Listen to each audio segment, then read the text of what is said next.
ഇത് മാസ് മോട്ടോഴ്സിൽ നിന്നാണ് Honda aviator വണ്ടി നമ്മൾ വർക്കിന് കയറ്റിയിട്ടുണ്ട്. ജനറൽ സർവീസ് ആയിട്ടാണ് കയറ്റിയാണ്. General service, water service, engine oil മാറ്റാം, ബസർ ചെക്ക് ചെയ്യാൻ പറഞ്ഞിട്ടുണ്ട്. ബസർ വർക്ക് ചെയ്യില്ല. അതേപോലെ തന്നെ ഫ്രണ്ട് ടയർ ഒരു സൈഡ് വെട്ടി തേനായിട്ട് കംപ്ലയിൻ്റ് ഉണ്ട്. ഫ്രണ്ട് ഷോക്കപ്പ് ചെക്ക് ചെയ്യുക. അത്രയും കേസാണ് മെയിനായിട്ട് പറഞ്ഞാണ്.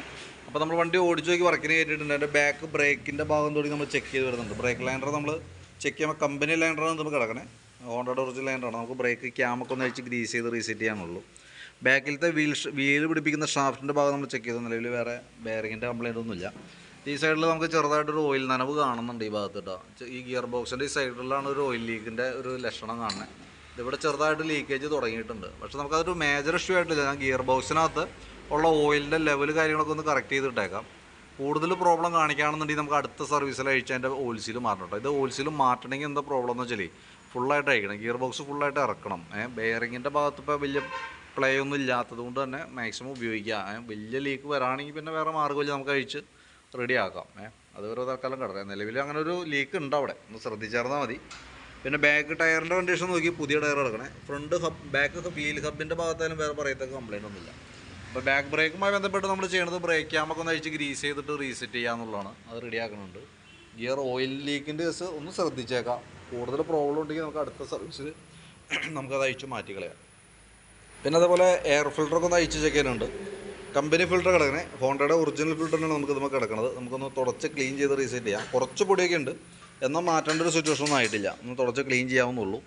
പിന്നെ അതേപോലെ തന്നെ ക്ലച്ച് ഭാഗം നമ്മൾ അഴിച്ച് ചെക്ക് ചെയ്യാനുണ്ട്. നിലവിൽ വേറെ ഓയിൽ ലീക്ക് കാര്യങ്ങളൊന്നുമില്ല. ക്രാങ്ക് ഷാഫ്റ്റിൻ്റെ സൈഡിലായാലും ക്ലച്ച് ഷാഫ്റ്റിൻ്റെ സൈഡിൽ നിന്ന് ഓയിൽ ലീക്കൊന്നുമില്ല. പിന്നെ ബെൽറ്റിൻ്റെ കണ്ടീഷനും നമ്മൾ കൂട്ടത്തേക്കൊന്ന് ചെക്ക് ചെയ്ത് കൊടുക്കുന്നുണ്ട്. നിലവിൽ കമ്പനി ഒറിജിനൽ ബെൽറ്റ് തന്നെ കിടക്കണം. ഹോണ്ടയുടെ ഒറിജിനൽ ബെൽറ്റ് തന്നെയാണ് കിടക്കുന്നത്. പുതിയ ബെൽറ്റാണ്, വലിയ പഴക്കമായിട്ടില്ല. അതേപോലെ നമുക്ക് അതിൻ്റെ variator body, boss drive, roller ആ സെറ്റ് നമ്മൾ ചെക്ക് ചെയ്തു. നിലവിൽ വേറെ കംപ്ലയിൻ്റ് ഒന്നുമില്ല. നോർമൽ സാധാരണ രീതിയിലുള്ള തേമാനമൊക്കെ ഉള്ളൂ. എൻ്റെ പി സെറ്റ് സ്ലൈഡറിൻ്റെ ഭാഗത്തായാലും നിലവിൽ വേറെ കംപ്ലയിൻ്റ് ഇല്ല. ബെൻഡെക്സിൻ്റെ കണ്ടീഷൻ നമ്മൾ ചെക്ക് ചെയ്യുമ്പോൾ ബെൻഡെക്സ് ചെറിയൊരു ടൈറ്റ് കാണിച്ച് തുടങ്ങിയിട്ടുണ്ട്. തൽക്കാലം നമുക്ക് ലൂബ്രിക്കേറ്റ് ചെയ്ത് കയറ്റിയിടാം. ഈ ബെൻഡെക്സ് ഓൾറെഡി കംപ്ലയിൻറ്റിലേക്ക് വരുമ്പോൾ തന്നെ പ്രോബ്ലം വെച്ചാൽ നമ്മൾ സെൽഫ് അടിക്കുമ്പോൾ ഒന്ന് സ്റ്റക്കായതുപോലെ പോലെ നിൽക്കും. അതിന് ശേഷം നമ്മളൊന്ന് സ്വിച്ച് ഒന്ന് ലൂസാക്കിയിട്ട് നമ്മൾ സ്വിച്ച് మీద കൈ എടുത്ത് വീണ്ടും അടിച്ചാൽ വണ്ടി സ്റ്റാർട്ടായി കിട്ടും. അതാണ് ഇതിൻ്റെ കംപ്ലയിൻ്റ് കൊണ്ട് വരുന്ന ലക്ഷണം കാണിക്കുന്നത് കേട്ടോ. അപ്പോൾ ഇപ്പം നിലവിൽ പ്രോബ്ലം ഇല്ല. മാക്സിമം ഉപയോഗിക്കാം. കാരണം എന്ന് വെച്ച് കഴിഞ്ഞാൽ 1000-1100 രൂപയുടെ അടുത്ത് നമുക്ക് വിലയുള്ള സാധനമാണ്. ഹോണ്ടയുടെ ഒറിജിനൽ പാർട്സ് വരും കേട്ടോ. അപ്പോൾ നമുക്ക് മാക്സിമം അത് ഉപയോഗിക്കാമെന്നുള്ളതാണ്. പരമാവധി ഉപയോഗിച്ചതിന് ശേഷം നമുക്ക് കംപ്ലയിൻറ്റ് കാണിച്ചിട്ട് മാറ്റിയിട്ടാൽ മതി. ടൈറ്റ് കാണിച്ചു തുടങ്ങിയിട്ടുണ്ട് കേട്ടോ. പിന്നെ ക്ലച്ച് യൂണിറ്റ് ഫുള്ളായിട്ടൊന്ന് അഴിച്ച് നമ്മൾ ക്ലീൻ ചെയ്തിടുന്നുണ്ട്. ക്ലച്ച് ഔട്ടറിൻ്റെ ഭാഗത്തായാലും ഇതൊക്കെ 100 പ്രാവശ്യം പോളിഷ് ചെയ്തതാണ്. ഇതുമ്പോൾ കിടക്കണ ക്ലച്ച് ഷൂ ഒറിജിനലൊന്നല്ല, ഡ്യൂപ്ലിക്കേറ്റ് ക്ലച്ച് ഷൂ ആണ് ഇതുമ്പോൾ കിടക്കുന്നത്. പക്ഷേ വലിയ പഴക്കമായിട്ടില്ല. അപ്പോൾ നമുക്കൊന്ന് ഉരച്ച് ക്ലീൻ ചെയ്ത് നമുക്ക് റീസെറ്റ് ചെയ്യാം. ഡ്യൂപ്ലിക്കേറ്റ് കിടക്കുമ്പോഴുള്ള പ്രോബ്ലം എന്ന് വെച്ചാൽ കൃത്യമായിട്ട് ക്ലച്ച് ഔട്ടറിൽ പിടിക്കാത്തൊരു കണ്ടീഷൻ വരും. അപ്പോൾ അതുകൊണ്ട് തന്നെ ചെറിയൊരു ജർക്കിങ് നമുക്ക് ഫീൽ ചെയ്യും. അത് ക്ലച്ചിൻ്റെ ഭാഗത്തു നിന്നാണ്. നമുക്ക് വണ്ടി ഫ്രണ്ടിലായിരിക്കും നമുക്ക് ആ ഫീൽ ചെയ്യാം. പക്ഷേ ഓൾറെഡി ഇത് ഇവിടെ നിന്ന് ക്ലച്ചിൽ നിന്ന് ജനറേറ്റ് ചെയ്തിട്ടാണ് പോകാൻ കഴിയും. കാരണം എന്താ വെച്ചാൽ എഞ്ചിൻ ഹാങ് ചെയ്താണ്, എഞ്ചിൻ തൂക്കിയിട്ടാണല്ലോ ഹാങ് ചെയ്ത് കിടക്കുന്നതാണ് എഞ്ചിൻ. അപ്പോൾ അതിൻ്റെ ജർക്കിങ് അനുഭവപ്പെടുന്ന ഹാൻഡിലുമേ ആയിരിക്കും. നിലവിൽ അങ്ങനെ ഒരു പ്രോബ്ലം ഉണ്ട്.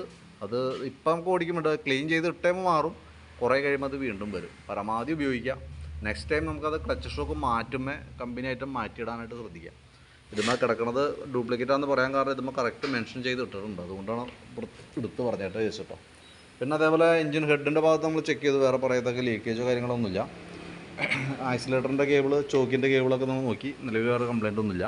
പിന്നെ ലെഫ്റ്റ് സൈഡിൽ ഇൻഡിക്കേറ്റർ വർക്കിംഗ് അല്ല, ബൾബ് പോയിട്ടുണ്ടായിരുന്നു.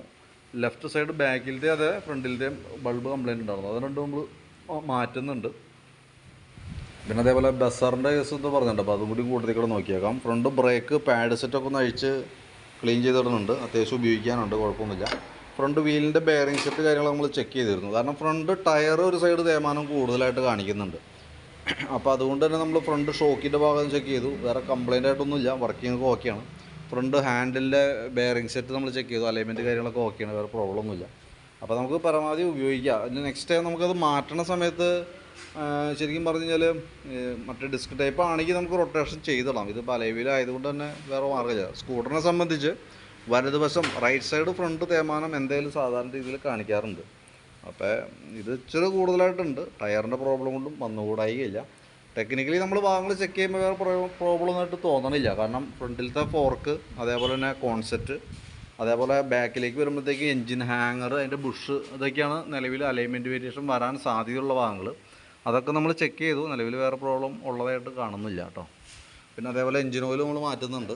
സെക്കൻഡറി ഫിൽറ്റർ യൂണിറ്റിൻ്റെ ഭാഗവും നമ്മൾ അഴിച്ചൊന്ന് ക്ലിയർ ചെയ്യുന്നുണ്ട്. പിന്നെ അതേപോലെ തന്നെ സ്പാർക്ക് പ്ലഗ് ഒന്ന് അഴിച്ച് ക്ലീൻ ചെയ്ത് റീസെറ്റ് ചെയ്യുന്നുണ്ട്. അപ്പോൾ ഞാൻ അതിൻ്റെ ഏകദേശം ഒരു എസ്റ്റിമേറ്റ് ആക്കിയിട്ട് അതിൻ്റെ ഡീറ്റെയിൽസ് ഒന്ന് വാട്സപ്പിലേക്ക് ഷെയർ ചെയ്തിട്ടേക്കാം. വീഡിയോ കണ്ടതിന് ശേഷം നോക്കിയിട്ടൊന്ന് റിപ്ലൈ ഇട്ടേക്കാം. ഹാൻഡിലിൻ്റെ കവർ ഇവിടെയൊക്കെ പൊട്ടിയിരിക്കുന്നുണ്ട്. ബാറ്ററിയും കൂടി കൂട്ടത്തിൽ നമുക്കൊന്ന് ചെക്ക് ചെയ്ത് കൂടാ. ബാറ്ററി നമുക്കിതിന് ഇരിക്കുന്നത് 2024 മോഡൽ ബാറ്ററി ഇതൊന്നും ഇരിക്കണം കേട്ടോ. ആമറോണിൻ്റെ ബാറ്ററിയാണ്, വാറണ്ടി പീരീഡിൽ ഉള്ളതാണ്. അപ്പോൾ ഞാൻ എൻ്റെ വോൾട്ടൊക്കെ ജസ്റ്റ് ചെക്ക് ചെയ്തൊക്കെ 13.15 റേഞ്ചിൽ വോൾട്ട് കാണിക്കുന്നുണ്ട്. ലോഡ് ടെസ്റ്റ് ചെയ്യുമ്പോഴും ഓക്കെ ആയിട്ട് തന്നെയാണ് കാണിക്കുന്നത് കേട്ടോ. അപ്പോൾ നിലവിൽ വേറെ പ്രോബ്ലം ഒന്നുമില്ല. അപ്പോൾ ഞാൻ അതിൻ്റെ ഏകദേശം ഒരു എസ്റ്റിമേറ്റ് ആക്കിയിട്ട് അതിൻ്റെ ഡീറ്റെയിൽസ് വാട്സപ്പിലേക്ക് ഷെയർ ചെയ്തിട്ടേക്കാം. വീഡിയോ കണ്ടുമ്പോൾ നോക്കിയിട്ടൊന്ന് റിപ്ലൈ ഇട്ടേരെ. എന്തായാലും കുറച്ച് ലേറ്റായിട്ട് തീരുള്ളൂ എന്തായാലും കേട്ടോ. ഓക്കെ.